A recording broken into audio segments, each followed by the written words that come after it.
दोस्तों, आज की कहानी है। माँ आप रोटी बना रही हो तो भाभी क्या कर रही है।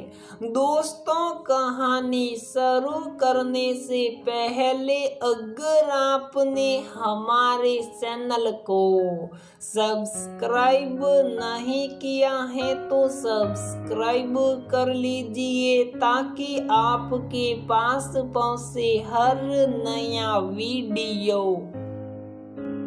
रेवती को चिंता के साथ साथ बहुत डर भी लग रहा था, कहीं इति बेटे बहू से कुछ कह ना दे। बस भगवान से प्रार्थना कर रही थी इति माँ की मजबूरी समझ जाए। पता नहीं आज इति से कैसे सब कह गई। आज सालों बाद रुके हुए आंसू अपने वश में नहीं थे। वो बस बहाना सहा रहे थे और रेवती ने उस बांध को जाने कब से बांध रखा था। आज इति की बातों में आकर उसे रोक न सकी थी।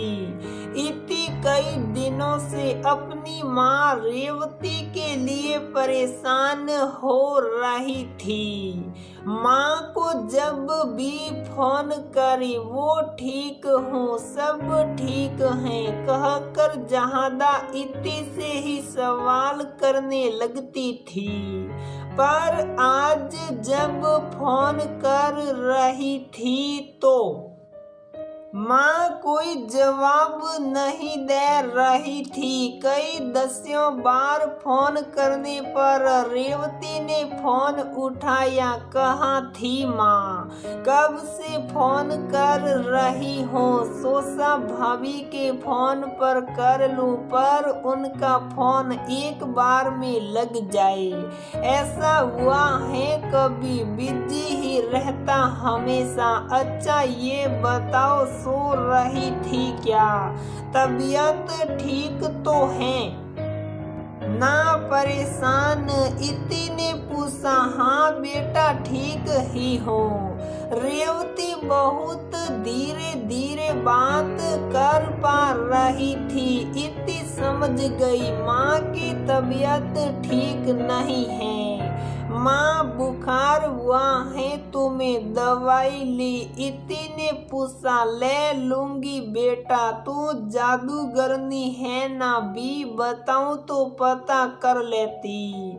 रेवती जी बेटी से लाड में बोली। जैसे आप समझ जाती हो, भाभी को बोलो ना, वो दवाई दे देगी। तुम आराम करो, मैं भाभी से बोल देती हूँ।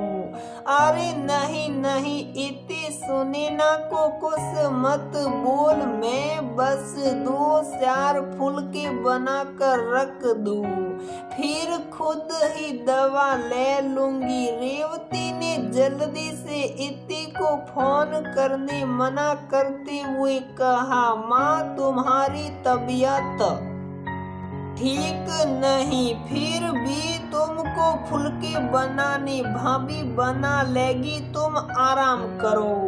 मैं फोन करके उनको बोल देती हूँ। इति माँ को हल्की डांट लगाकर बोली। नहीं इति, तुम ऐसा कुछ मत करना बेटा, नहीं तो बिना बात घर में कहाँ सुनी हो जाएगी।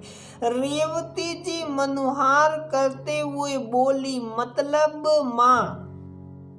इति आश्चर्य से पूछी। कुछ नहीं बेटा, बस इतना समझ ये तेरा घर नहीं जहाँ तू दखल अंदाजी करे। बस तू अपने घर में खुश रह। रेवती उदास होकर बोली। इति ने बहुत पूछा तो रेवती सालों के बंद दरवाजे खोल दी। सुनैना सबके सामने बहुत अच्छी बन कर रहती हैं, पर पीछे से सास को जरा भी नहीं समझती। तबीयत खराब हो तो तो कहेगी ऐसा क्या हो गया जो काम नहीं कर सकती। कभी तरुण बेटा आ जाए और बीमार माँ को काम करते देखे तो सुने ना बोलने लगती। मैं कब से मना कर रही हूँ फिर भी किए जा रही। मेरा काम इनको पसंद नहीं आता। फिर बहू की सुनता ही कौन है। बेटा तुम सब भी जब आते सुनैना का व्यवहार अलग होता, इसलिए मैं कभी भी तुमसे कुछ नहीं बोलती। आज पता नहीं क्यों तुम बार बार फोन करने बोल रही तो मेरे मुंह से निकल गया। उसके मायके से कोई आए हुए हैं, वो उनके साथ व्यस्त होगी। ऐसे में तुम उसको फोन करो, मैं नहीं चाहती। मतलब माँ तुम इतने दिनों से ये सब बर्दाश्त कर रही हो और ना मुझे खबर ना भैया को। ये सुनैना भाभी ठीक नहीं कर रही है। मैं भैया से बात करूंगी। आखिर माँ हो तुम, हम नहीं समझेंगे तो कौन समझेगा। इति रोष में बोली। नहीं इति बेटा तुम कुछ मत कहना। तरुण की नजर में सुनैना बहुत अच्छी बहू और पत्नी है। मेरी वजह से कलेश नहीं करना। जैसे कट रही जिंदगी कटने दे। तुम दोनों जब आते खातिरदारी करती है ना, 2 दिन ही सही तरुण का भी पूरा ध्यान रखती। बेटा अभी 2 साल ही तो हुए हैं, उसको क्या पता बच्चा आ जाए तो व्यवहार में बदलाव आ जाए। बस तुम तरुण से इस बारे में कुछ मत कहना। सुन रही है ना, तेरी माँ ठीक है बेटा।